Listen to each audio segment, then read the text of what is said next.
गाय के लोभ में कैसे एक राजा बन गया महान ऋषि। पौराणिक कथाओं में कई महान ऋषियों का उल्लेख मिलता है। इनमें से एक है महर्षि विश्वामित्र। कहते हैं कि विश्वामित्र जन्म से ब्राह्मण नहीं बल्कि क्षत्रिय थे। उन्हें राजा कौशिक के नाम से जाना जाता था। एक बार उनकी मुलाकात महर्षि वशिष्ठ से हुई और फिर कुछ ऐसा हुआ कि उन्होंने तप शुरू कर दिया और वेद पुराण का ज्ञान लेकर महान ऋषि बन गए।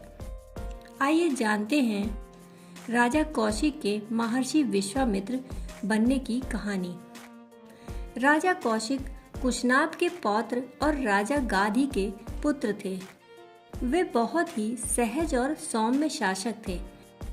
राजा कौशिक अपनी प्रजा का बहुत ध्यान रखते। अक्सर वे प्रजा की हालत को जानने के लिए महल से बाहर निकल पड़ते थे। एक बार राजा कौशिक अपनी विशाल सेना के साथ जंगल की ओर निकले। बीच में महर्षि वशिष्ठ का आश्रम पड़ा। राजा कौशिक महर्षि वशिष्ठ से मिलने के लिए अपनी सेना के साथ वहीं ठहर गए। महर्षि वशिष्ठ ने राजा कौशिक और उनकी सेना की खूब आव भगत की। सभी सैनिकों को अच्छे से अच्छे व्यंजन परोसे गए। यह देखकर राजा अत्यंत प्रसन्न हुए। राजा कौशिक ने महर्षि वशिष्ठ से पूछा कि एक ऋषि होते हुए आपने इतनी बड़ी सेना के भोजन का इंतजाम कैसे कर दिया। तब महर्षि ने कहा कि उनके पास नंदिनी नाम की एक गाय है जो स्वर्ग में रहने वाली कामधेनु गाय की पुत्री है। नंदिनी गाय में ऐसी शक्ति है कि लाखों लोगों का एक साथ भरण पोषण किया जा सकता है। इंद्रदेव ने नंदिनी गाय महर्षि वशिष्ठ को भेंट की थी।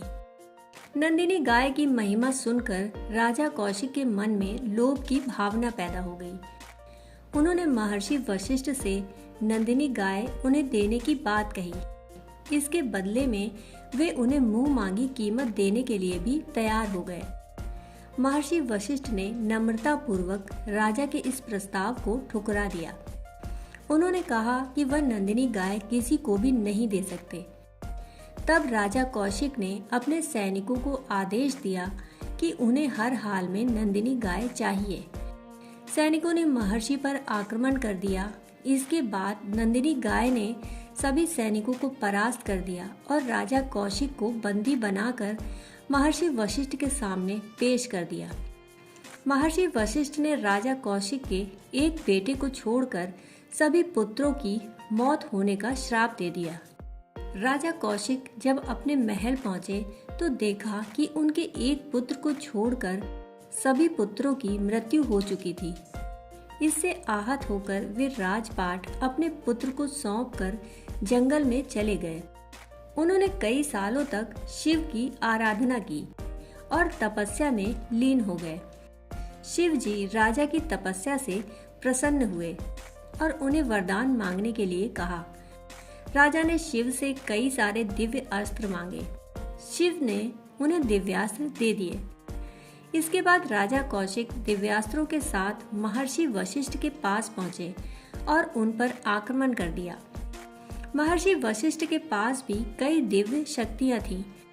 उन्होंने राजा कौशिक के सभी दिव्यास्त्रों को नष्ट कर दिया। फिर वशिष्ठ जी ने ब्रह्मास्त्र छोड़ दिया। इससे पूरी धरती पर संकट का खतरा पैदा हो गया। सभी देव महर्षि वशिष्ठ के पास पहुंचे और मानव जगत के हित में ब्रह्मास्त्र वापस लेने का आग्रह करने लगे। वशिष्ठ जी का क्रोध शांत हुआ और उन्होंने अपना ब्रह्मास्त्र वापस ले लिया।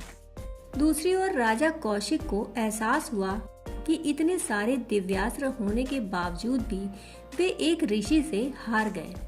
उन्हें पता चल गया कि कितना भी शक्तिशाली और पराक्रमी राजा क्यों न हो, सिद्धि से प्राप्त शक्ति के सामने वह कुछ भी नहीं। कौशिक फिर से जंगल की ओर चले गए और एकांत में तपस्या शुरू कर दी। उनकी तपस्या से इंद्रदेव प्रकट हुए और उन्होंने कौशिक को ब्रह्मत्व प्रदान किया। इस तरह राजा कौशिक महर्षि विश्वामित्र बन गए। मगर विश्वामित्र के मन में अब भी महर्षि बनने की चाहत थी।